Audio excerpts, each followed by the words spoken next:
malam ditemukan ada mayat 6 orang ya, 5 orang disekap di satu kamar mandi kecil, 11 orang. Jadi sekarang kita sedang olah TKP dan melakukan penyelidikan untuk mengungkap apa sebenarnya terjadi di sini.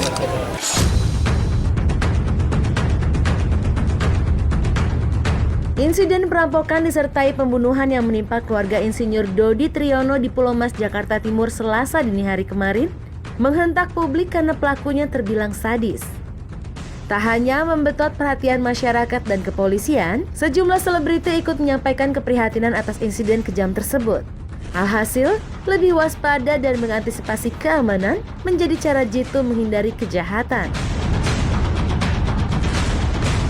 Shock aja sih, tadi lebih kaget aja, lebih ke penasaran juga itu awal mulanya itu seperti apa. Kayak pengen tahu gimana sampai pelaku penjahat itu bisa sampai masuk ke rumah, itu yang paling aku penasaran sih. Karena itu kan bisa jadi antisipasi buat orang-orang lain di rumah tuh harus jaga-jaganya itu gimana.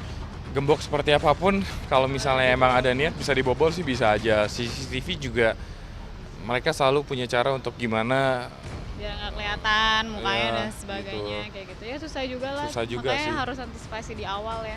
CCTV diambil sama penjahatnya ya. Kalau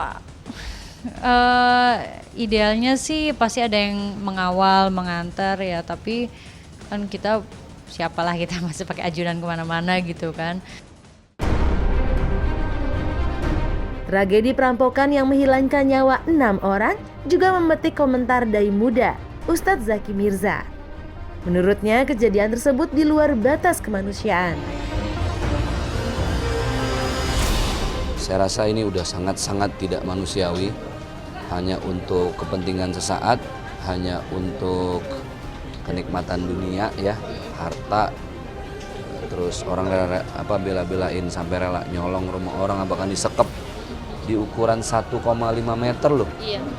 Ada berapa orang gitu yang disekep. Orang kalau orientasi hidupnya cuma harta, akhirnya yang haram pun jadi halal. Pokoknya terabas terus, libas. Mau orang rugi, mau orang mati, yang penting kalau anak-anak yang meninggal itu adalah anak kita sendiri. Bayangin kalau orang tua yang disekep sampai meninggal itu ibu kita sendiri. Jadi orang tuh harus cerdas dan harus pintar berempati ya. Memposisikan diri dia di posisi orang lain. Gimana kalau gue, gimana kalau si A, anak gue, ibu gue, gitu-gitulah. Kebayang nggak sih, yang namanya perumahan pasti ada security, ada keamanan dan lain sebagainya. Ya yang jadi khawatir kan mereka yang tinggal di kampung-kampung yang lebih rentan dengan kemalingan, kecolongan dan lain sebagainya gitu.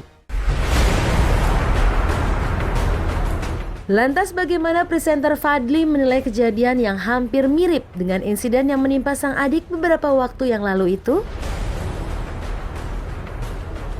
Sebenarnya kita susah zaman ini. Kita nggak bisa percaya sama orang ya Pak Henry ya.